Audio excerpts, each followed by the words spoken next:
Sudah puas nangisnya? Xianli yang terus tertunduk seketika mengangkat wajahnya. Dia mendengus, menertawakan dirinya ketika melihat bagaimana Erik menatapnya. Erik, kenapa kau begitu tega kepadaku? Apa kelebihan wanita itu sampai-sampai kau? Kalau sudah, silahkan keluar. Erik memotong perkataan Xianli. Ia lantas memajukan lagi kursinya dan meraih pulpennya, bersiap untuk kembali bekerja. Erik, aku tunanganmu. Sebentar lagi kita akan menikah, raung Xianli. Erik seketika berdiri. Dia menatap garang wanita itu dan menunjuk pintu. Keluar. Xianli menggertakkan giginya. Ia memutar badannya dan segera berlari keluar. Disandarkannya tubuhnya ke pintu ruangan Erik yang sudah tertutup itu. Berdiam beberapa saat di sana dan menghapus air matanya. Nona Xianli, Anda... Xianli menatap tajam sekretaris Erik yang menyapanya, lalu berjalan pergi tanpa sepatah pun menjawab. Melihat pintu ruangannya telah tertutup, Erik lantas menarik napasnya dalam-dalam. Dia membenarkan jasnya lalu membereskan semua berkas-berkas di mejanya. Miranda, suruh Deb atau Derek menelponku sekarang, titah Erik kepada sekretarisnya melalui intercom. Setelah menunggu beberapa menit, telepon khusus miliknya berbunyi. Tidak mengambil waktu lama, Erik langsung mengangkatnya. Ini siapa? Tanya Erik, suara beritonnya begitu dalam dan tegas. Derek, Tuan? Derek, siapkan jetku. Kita ke Jakarta sekarang juga. Erik menutup panggilan itu dan memasukkan ponselnya ke dalam saku. Tuan, apa tidak sebaiknya Anda menunda dulu rencana ini? Ujar Derek saat mereka sudah berada di dalam mobil menuju ke bandara khusus pesawat pribadi. Diamlah, bilang saja pada pilot. Aku mau kita lepas landas paling lambat 1 jam lagi. Derek terpaksa mengangguk. Ia menghubungi pilot Erik dan menyampaikan titah atasannya itu. Bagaimana soal skor? Apa Andre mengatakan sesuatu? Beliau hanya memiliki sedikit informasi soal skor. Tuan, dia hanya menghandle beberapa legalis petrol universal. Tapi teman akrabnya, Dylan Conrad, memberikan kita beberapa informasi soal petrol. Tampaknya petrol. Kau bilang Dylan Conrad? Derek mengaku. Benar, Tuan. Dylan Conrad. Conrad? Grup Jerman? Lagi tanya Erik berusaha mengkonfirmasi. Benar, Tuan. Mereka ternyata bersahabat. Istri Tuan Conrad juga sangat akrab dengan Farida, istri pengacara Andre Weitz. Erik mengangguk-anggukkan kepala. Kegagahan kecil muncul di bibirnya. Ada apa, Tuan? Tidak ada, hanya saja dulu aku pernah ditawari berinvestasi di perusahaan mereka. Derek mengangguk mengerti. Kalau begitu, mungkin Anda bisa berbicara langsung dengan Tuan Conrad, Tuan? Erik tersenyum tipis. Benaknya kembali mengingat ketika Rihanna berpelukan dengan Dylan di acara JFW lebih dari 2 bulan yang lalu. Apa pilot sudah mengkonfirmasi keberangkatan? Tanya Erik kemudian. Derek melihat ponselnya dan menggeleng. Hembusan napas Erik terdengar begitu jelas. Ia sudah tidak sabar untuk segera kembali ke Jakarta dan bertemu kekasih hatinya. Tuan, paling cepat kita bisa berangkat 2 jam lagi. Apa? 2 jam lagi?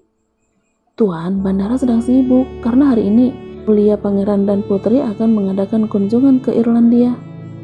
Rihanna duduk termenung di sofa kamarnya. Goresan tinta di surat kabar yang menyudutkan dirinya membuat darahnya terasa mendidih. Bukan dia menyangkal bahwa dia memang sudah mabuk, makan bersama Dimas ataupun bertengkar dengan Elena. Tapi dia tidak bisa menerima karena berita itu sengaja dibesar-besarkan pihak Elena untuk menjatuhkannya.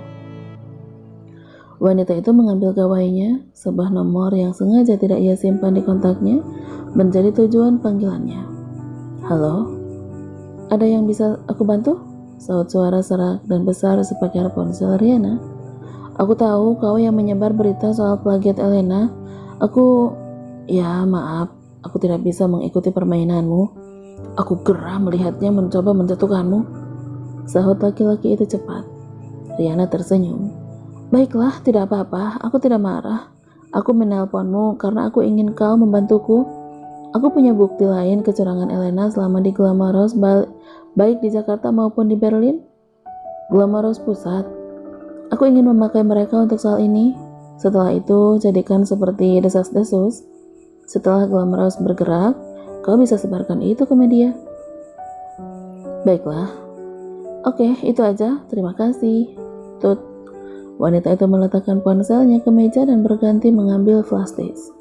Senyum sinis terbit saat ia memandangi kotak persegi kecil itu. Ia kemudian memejamkan mata, merilekskan pikirannya. Tapi, aku akan membantumu menarik berita itu kalau kau bersedia bermalam denganku. 1 malam saja, dan akan aku buat kau melayang hingga ke langit ke-7.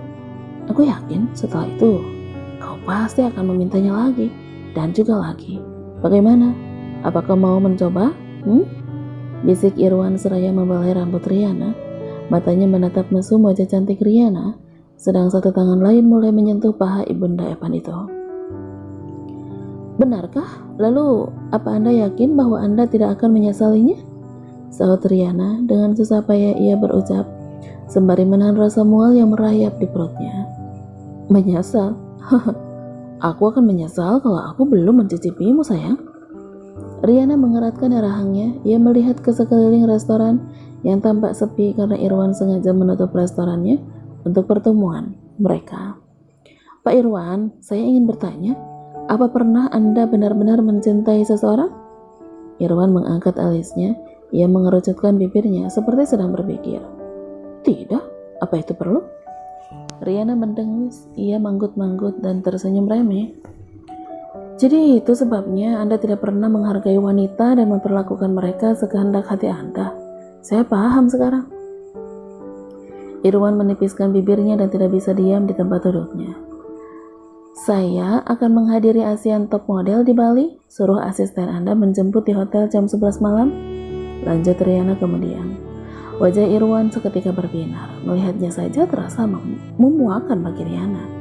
Dengan menancapkan kuku-kukunya pada telapak tangannya sendiri, Riana menahan diri agar tidak mengeluarkan kata-kata kasar yang sedang bertumpuk di dalam hatinya.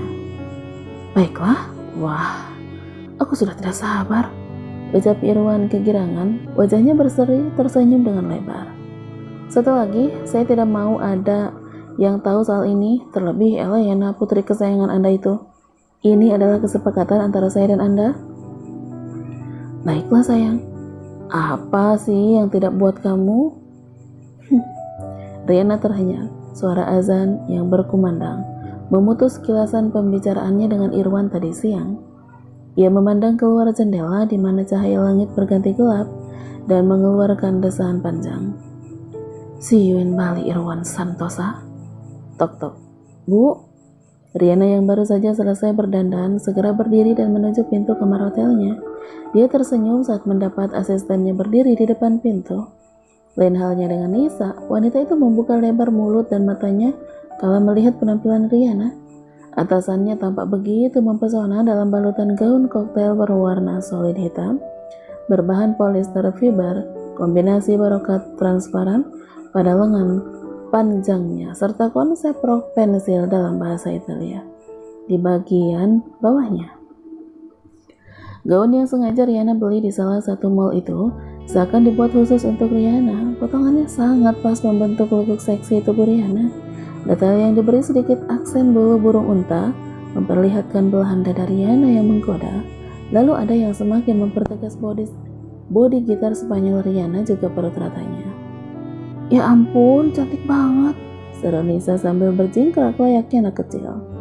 Riana tergagah melihat kelakuan asistennya itu. Untuk menambah euforia sang asisten, Riana sengaja memutar badannya. Ia kemudian bertolak pinggang layaknya model di akhir putarannya. Bu, Mbak Ayu sama Kathleen mah kalah kalau kayak gini, sambung Nisa dengan matanya yang berbinar. Ada-ada aja kamu, gaun ini kan kamu yang rekom. Hehe. Iya, tapi beneran deh, cocok banget sama ibu, cantik banget. Riana tersenyum. Ia kemudian menutup pintu kamar dan mengajak Nisa berangkat menuju kompetisi pemilihan model bertaraf internasional itu, suasana Lotus Pond yang berada di depan patung Garuda yang menjadi area catwalk sudah mulai dipenuhi penonton di kedua sisinya. Saat duo atasan dan bawahan itu sampai, Rihanna lantas berjalan mengikuti arahan IO event organizer, diiringi Nisa yang terus melihat ke sana kemari dengan senang. Silahkan, dan ini adalah rundown acara. Acara akan mulai 45 menit lagi. Anda akan dipanggil menuju panggung untuk diperkenalkan, lalu silahkan menuju platform sebelah sana, ujar pengarah acara saat Rihanna sedang dirias kembali di belakang panggung. Rihanna memperhatikan setiap arahan pengarah acara itu, hingga model papan atas dunia, Lyra, datang menghampirinya. Hai Teresa, saya Lyra, senang bertemu dengan Anda. Saya banyak mendengar tentang Anda. Terima kasih sudah memberikan sedikit waktu Anda untuk acara ini, ujar Tira seraya memperkenalkan diri dan memeluk Rihanna. Hai, saya Teresa, senang bertemu Anda juga. Saya merasa tersanjung karena sudah diberi kesempatan untuk berada di sini, di acara yang luar biasa ini. Terima kasih banyak, sambut Rihanna. Interaksi Rihanna dan model asal Amerika Serikat yang menjadi pemeraksara acara itu tidak luput dari tatapan sinis dan tajam seseorang yang baru saja datang. Belakang panggung yang tidak sepenuhnya tertutup kain hitam itu dapat dengan leluasa dilihat dari pintu samping. Baiklah, saya harus kembali untuk mengecek kesiapan para model. Sekali lagi terima kasih sudah datang, ucap ramah Lyra pada Rihanna dan kembali memeluk ibunda Evan itu. Nisa menyenggol atasannya dan mengacungkan 2 jempol. Ia merasa bangga akan atasannya itu. Bu, keren, ucap Nisa. Ya, sangat keren. Mencuri pekerjaan orang memang sangat keren untuk orang-orang kelas bawah seperti kalian. Nisa dan Rihanna seketika berbalik. Nisa menyembunyikan diri di belakang Rihanna, sedangkan mantan istri Eric itu memandang lurus wanita berkucir kuda yang berdiri di belakangnya. Mencuri? Elena, kenapa pikiranmu selalu negatif? Pantas saja kau tidak percaya diri dan tidak puas dengan karyamu sendiri, sampai-sampai kau mengambil jalan pintas. Gigi Elena bergemelatuk. Sorot garang yang ia pancarkan membuat bulu kuduk Nisa berdiri. Elena, jangan lagi membuat masalah. Ingat, kau sudah menghadapi tuntutan hukum. Apa kau mau menambah hukumanmu? Plak. Jangan sok kamu Teresa. Semua juga tahu kenapa kamu bisa menjadi seperti sekarang. Kamu itu tidak lebih dari wanita simpanan dan pelakor. Wanita jalang yang bisanya membuka paha demi mendapatkan yang kamu mau. Kamu pikir Eric benar-benar mencintaimu? Dasar munafik, bodoh, geram Elena. Tubuh Rihanna sekonyong-konyong menegang, matanya berkedip cepat seiring ritme jantungnya yang meningkat. Dipaksanya tubuhnya berputar dan mengambil langkah, tapi suara Elena kembali masuk ke telinganya. Biar bagaimanapun, kau merubah dirimu. Kamu tidak lebih dari wanita pemuas nafsu Eric, simpanan yang sewaktu-waktu akan dibuang. Kamu tahu kenapa? Karena kau pantas mendapatkannya. Siapa orang tuamu? Bahkan orang tua ataupun keluarga kamu tidak punya. Kamu itu tidak nyata. Kamu semu. Siapa yang mau bersama dengan orang aneh sepertimu? Dasar bodoh. Rihanna memejamkan erat matanya. Ia berjalan cepat mengikuti kemana kakinya membawa. Dinginnya angin yang berhembus serta jalanan berbatu yang menanjak tidak mengurangi kecepatan Rihanna menaiki tangga ke arah patung Garuda dan lanjut menuju area patung Dewa Wisnu. Di sana, di ketinggian itu, di depan kerlip lampu di kejauhan, Rihanna menumpuk tubuhnya dengan kedua tangan pada pagar pembatas dan membiarkan bening hangat itu tumpah bebas. Kamu pikir Eric benar-benar mencintaimu? Dasar munafik, bodoh. Kamu itu tidak lebih dari wanita simpanan dan pelakor. Kamu tidak lebih dari wanita pemuas nafsu Eric, simpanan yang sewaktu-waktu akan dibuang.